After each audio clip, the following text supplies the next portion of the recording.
Sponsored by Terry Lambert Hyundai.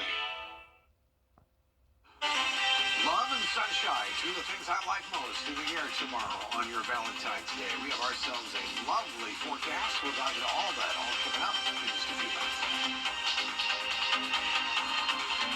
News Channel 6 at 6. Still no decision on the city administrator. We're going to hear from commissioners after today's stalemate as News Channel 6 at 6 starts now. Live from Television Park, this is WJBF News Channel 6 at 6. Good evening, everybody. I'm Brad Means. And I'm Jenny Montgomery. Thank you so much for joining us. Coverage you can count on begins with the man who located human remains while surveying land in Augusta speaking out.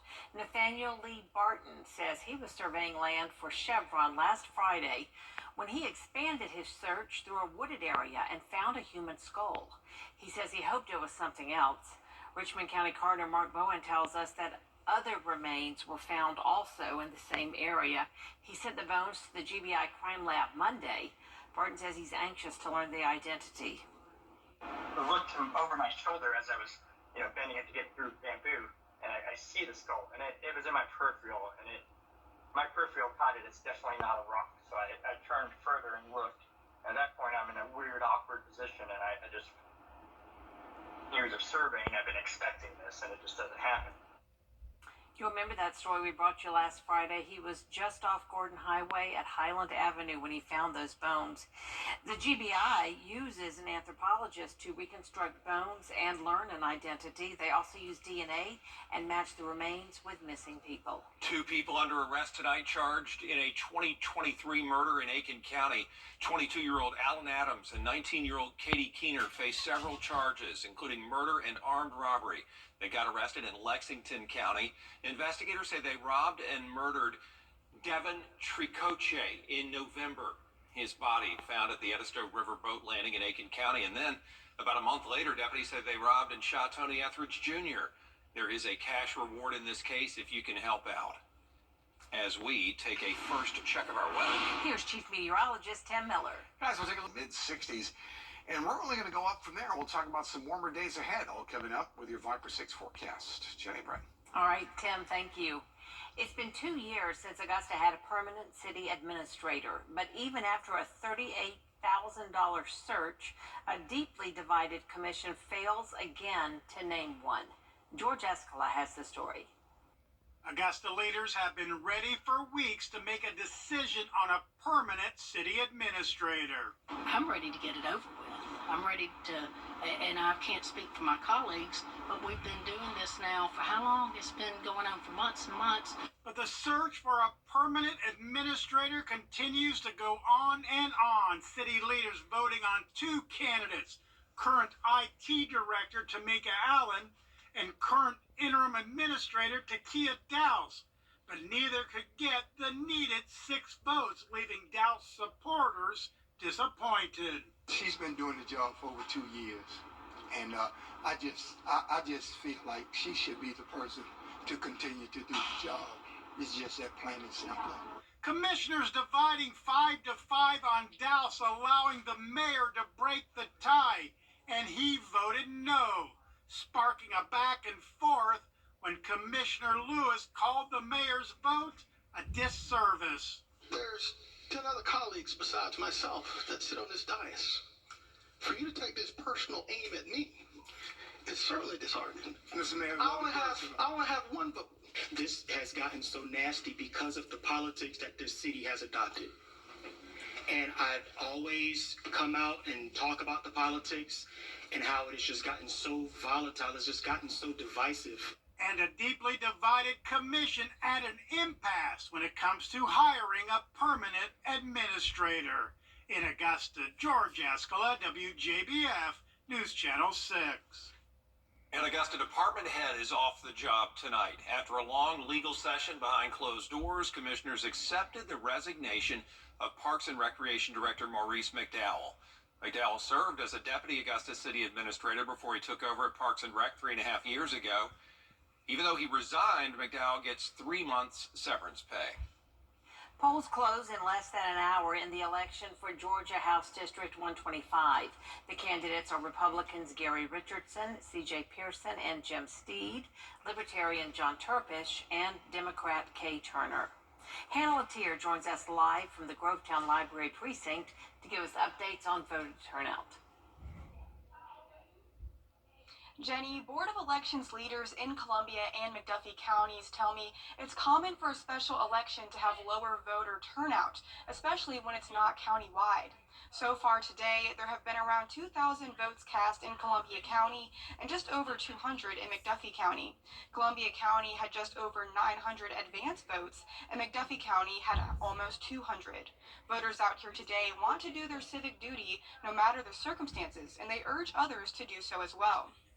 When you have a problem with an issue, don't go call anybody if you didn't vote. Don't call them. It's not fair. Go out and vote. It's not, doesn't take 5 minutes to do it. But if you're in this district, come vote. We have a full list of all of the polling locations at WJBF.com. If there's a runoff election, it'll be on March 12th, and I'll have the election results tonight at 10 and 11. Live in Grovetown, Hannah Latier, WJBF News Channel 6. Presidential candidate and former South Carolina Governor Nikki Haley back in her hometown of... Schools in Richmond County may look a little different over the next 5 years. The formula for state funding includes student population. Consultants are recommending several options to make sure each school has the most students and the most funding possible. That could mean closing or consolidating the following schools: A. Bryan Mary Elementary, Tutt Middle, Glen Hills High School, and Josie High School. I think that it's hard to hear some of these things that are going to come out, and we completely understand that it's never an easy conversation to have. But once they understand how funding in school works, and they see that what their students could get from a program standpoint, not just a building standpoint, that we hope to build an understanding about why we have to move this direction. Consultants and the school board will have several public meetings next month to explain the recommendations. Coming up, 3 South Carolina deputies facing charges tonight. How prank calls landed them in jail and out of a job. Well, we're talking about schools. Our own meteorologist, Jennifer Tracci, was over at Barnwell Elementary, 6th grade class, a lovely class, a bunch of fun teaching the boys and girls all about meteorology and the weather. And we'll talk about the weather for Valentine's Day, all coming up. Check possible. Get the strong arm. Call attorney John Foy and Associates. 3 South Carolina deputies are out of a job and facing charges. This after investigators say they made a series of prank calls. Derek Dellinger has the story. A total of 4 police departments were targets of these pranks here in Chesterfield County. Each time it was a similar call. There's a report of a dead body along some railroad tracks. Authorities say there was never a dead body, and these pranks led to a lot of unneeded work. As one law enforcement official in Chesterfield County told Queen City News, the whole ordeal is a, quote, mess, and it's led to 3 now former deputies facing serious charges. It all started over some late-night calls. Lead warrants indicate around the beginning of this month, Justin Reichert, Darian Rousseau, and Killian Laughlin had all conspired to make hoax calls about dead bodies into police departments in the county. Police reports go into detail on what happened. Chesterfield police say they got a call about a dead body. They looked and didn't find anything, and even got help from other deputies at the sheriff's office. A couple of days later, a similar call to McBee police, but in this case, police were able to get a phone number of who called it in. Police called that number, and they say it was for one of the deputies charged, who on the other end of the line fully identified themselves. A look around the Chesterfield County Sheriff's Office Facebook page shows the men's history with the agency, from swearing-in ceremonies to commendations to promotions. SLED describes the 3 now as former Chesterfield County deputies, all facing charges of misconduct in office, criminal conspiracy, and breach of the peace. All 3 men are out on bond. We did make a point of reaching out to the Chesterfield County Sheriff's Office for comment. They did mention on their Facebook page that once the SLED investigation was complete, that they would be making a comment, but they have so far not done so. And Tim has stepped back over for another check of our lovely forecast. Yes, lovely indeed. We're starting off with lovely right now. 62 was at a high today, 47. Look at these records. They go all the way back to the 1800s, Brett. With a high of 81 and a low of 4 back in 1899. 4 degrees. Remember that? No boy. All right, well, your forecast is coming out. We do. In no time flat. Get started at GeorgiaPower.com today. Love is in the air at Interiors Market. This Valentine's Day, give her what she's been waiting for. Trendy furniture and accessories, all at affordable prices. And to sweeten the deal all month long, come in and find that one piece you can't live without and enjoy 10% off. At Interiors Market, we want you to love your furniture. So hurry in and treat your Valentine with just what they need. I'm Doug Edmondson at You have to hook 'em while you can. It's bow time.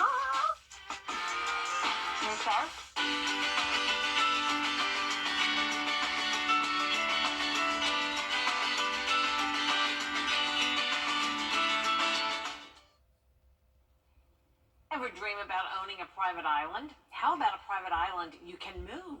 This is the Streets of Monaco, a man-made private island concept. It's basically a 500-foot yacht with a miniature island on board. Amenities include swimming pools, tennis courts, a helipad, a gym, even a mini racetrack. No word, though, on the price tag for this floating island. Mighty nice, though. But does it have a Krispy Kreme? Right, that is the key. You can Has probably that? get one for the price tag. That's true. Pass. That's right. All right, now here we go. We have a lovely day tomorrow. I know I keep saying that, but it's Valentine's Day, and there's plenty of sunshine. 64 will be the high. A little warmer for Thursday and Friday. Some rain moves in for Saturday, but not a washout for the weekend because we're right back to sunshine coming up for tomorrow. You all remember the little cards you used to get when you were in school? Oh, yeah. Oh, yeah, the little Yep, candy. the candy. Yeah, will you be mine? Exactly. Wait, you guys got those? Oh, Got a few. I got a few. I feel bad now. That is our report for now. Thanks for watching. Back at 7 after World News Tonight. And we'll see you again at 11. Have a great evening. Good night. Watch Newscast. Well, it's love and sunshine in the air tomorrow as it's Valentine's Day. I'm looking at a lovely 5 for 6 forecast straight ahead. Right now on News Channel 6 and 7, the race for House District 125 coming to an end. We'll take a look at voter turnout. Also ahead, still no decision on a city administrator in Augusta. We'll hear from commissioners after today's stalemate. And possible consolidation and closures in the Richmond County school system. What this could mean for your school as your News at 7 starts now. Live from Television Park, this is WJBF News Channel 6 at 7. Good evening, everyone. You're watching News Channel 6 at 7. I'm Dee Griffin. Thanks so much for joining us this evening. Coverage you can count on begins as polls just closed for the House District 125 special election.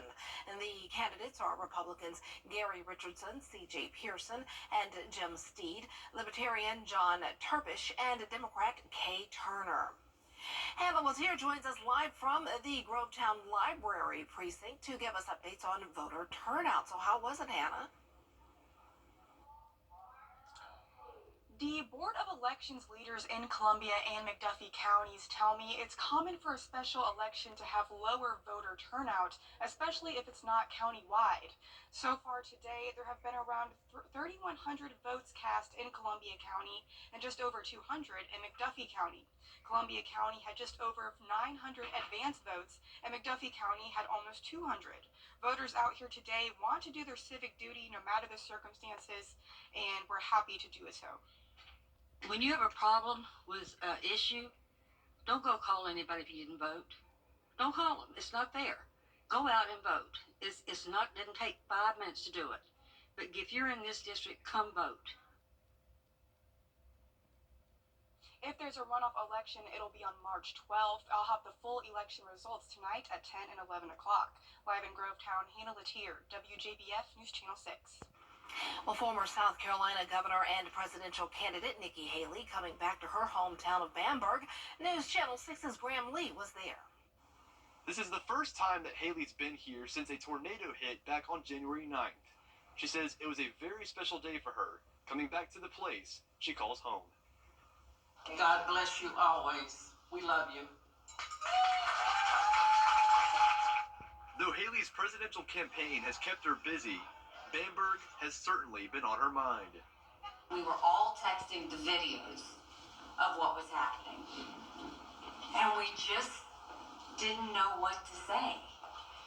This little town has been through so much. That's the first thing I thought was I said they've been through so much. But she was able to come back home as part of a bus tour to 5 different cities across the Palmetto State. Mayor Nancy Foster says Haley wanted to see the damage for herself and was glad to see she did. We're really proud of her, and we're glad she decided to make a bus stop.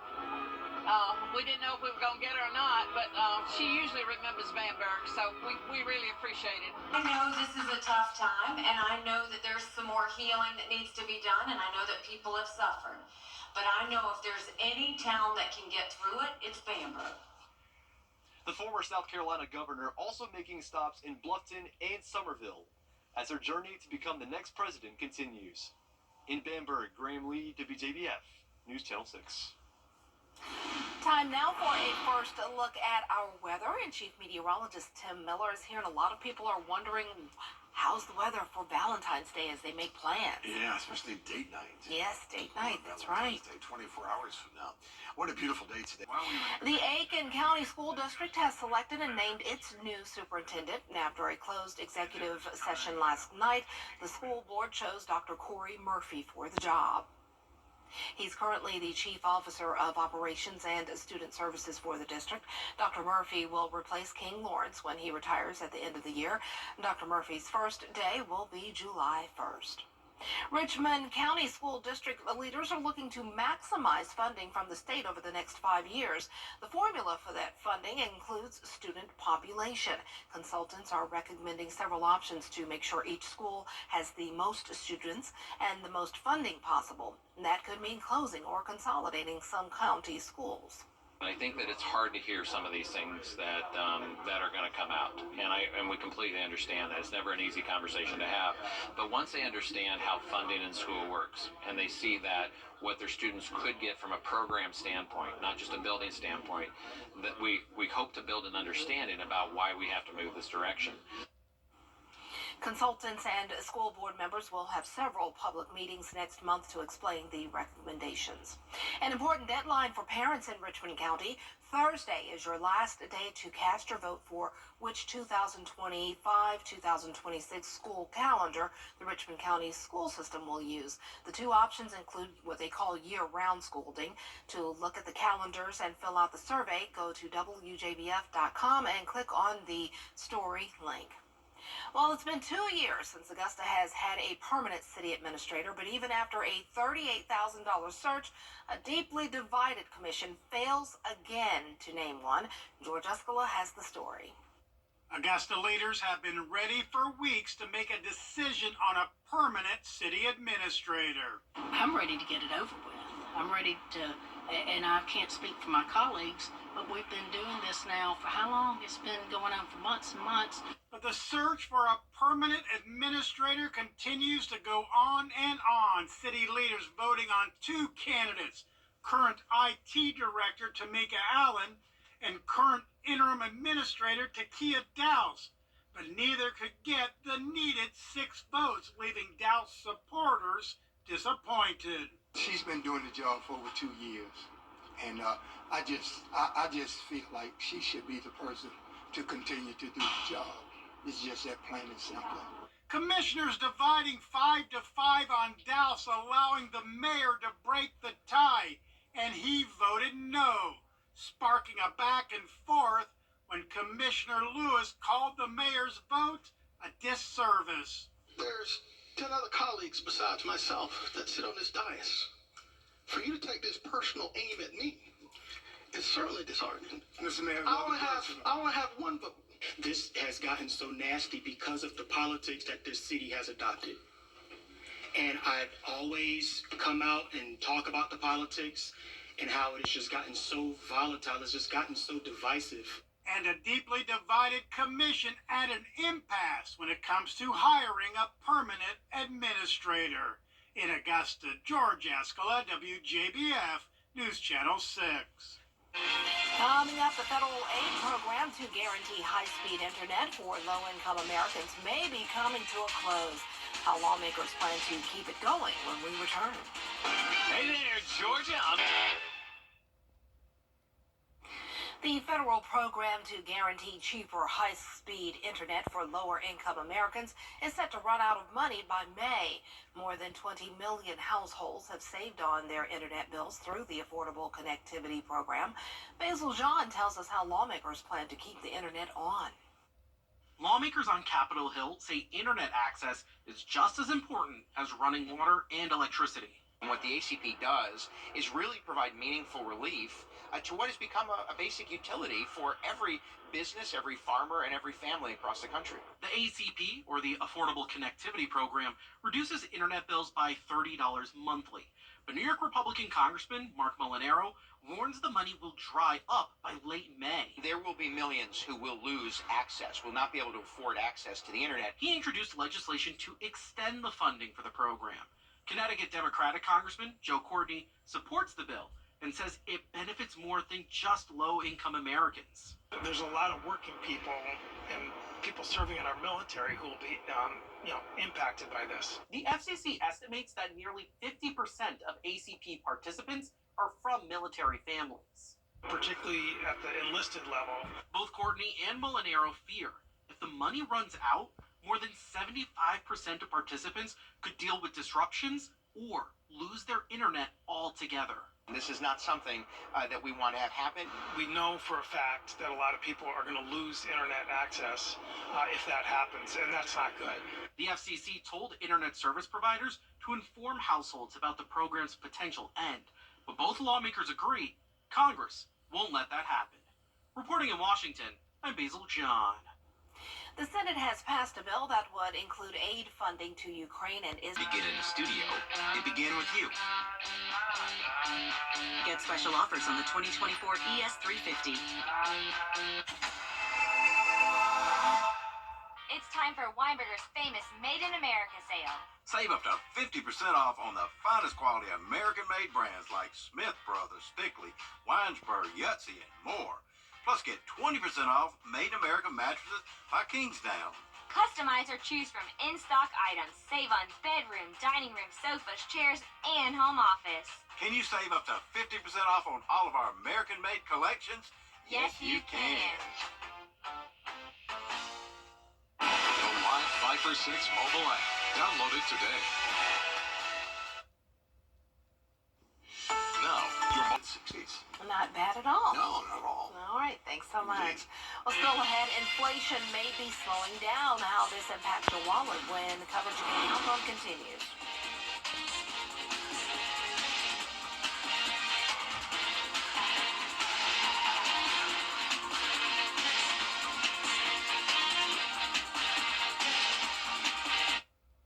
Has a life on News Channel 6. The News Channel 6 mobile app is now even better. Download it today. I'm calling about my accident claim. Yes. I'll take the fight to them and make sure you get everything you deserve. The WJBF Live Viper 6 Skyview Network is sponsored by Terry Lambert Hyundai. Low prices, big selection, and committed to quality customer service. Inflation appears to be slowing, according to the Bureau of Labor Statistics, with new numbers showing signs of lower prices, but it's higher than expectations. Jacqueline Lee reports. The latest inflation data shows American households are paying 3.1% more compared to a year ago, an improvement from December, but potentially discouraging for the Federal Reserve, which continues to fight inflation. The White House announcing it is concerned given the most recent economic data. We've been very clear here that prices are still too high. We're going to do everything that we can to lower cost. The Federal Reserve is still trying to get inflation to 2%, but stubbornly high rent prices are making that difficult. Now, one bright spot, prices were lower last month for new and used cars. The report is sparking a sell-off on Wall Street as investors bet the Fed will now hold off on cutting interest rates until it gets more proof that inflation is falling back to its 2% target. When it comes to borrowing costs and buying a home, economists believe the Federal Reserve will delay rate cuts. ABC spoke with chief economist Mark Zandi of Moody's Analytics prior to the release of the Consumer Price Index report. I think the cuts will be incremental. I think the Fed will be cautious. They want to make sure that the economy doesn't rev back up and inflation with it. Take a look at the cost of gas prices. Today, the average gallon is $3.22. Last year, it was $3.42, according to AAA. However, the Bureau of Labor Statistics says grocery prices are up 1.3% year over year, though the cost of the food at the breakfast table is down. Cereal is decreased 0.8%, sausage is down 3.3%, and coffee is down 1.4%. Dining out is also up 5.2% year over year. And these inflation numbers are above Wall Street expectations, dealing a blow to borrowers who were hoping to see lower borrowing costs. The Federal Reserve wants to make sure that the economy is going in the direction it needs to before lowering rates. Jacqueline Lee, ABC News, Los Angeles. Mediators from the U.S. and Israel are in cases.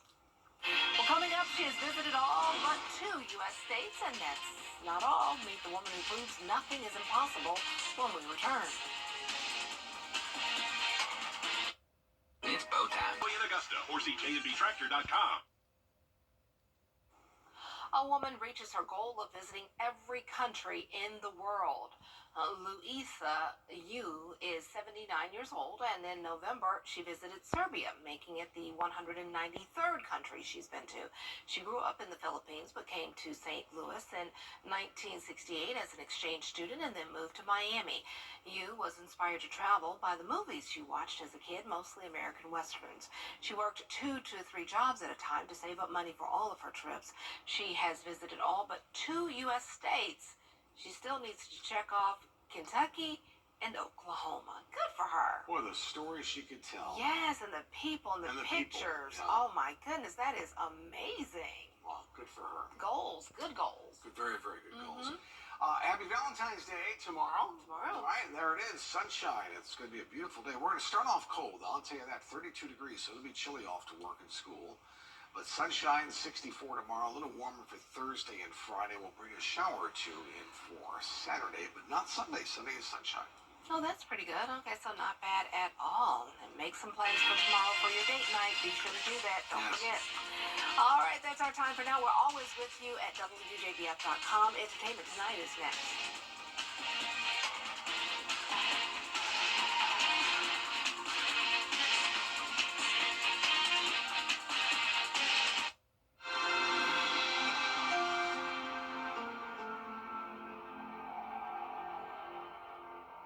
Is your driveway or parking lot in desperate of this? Hey!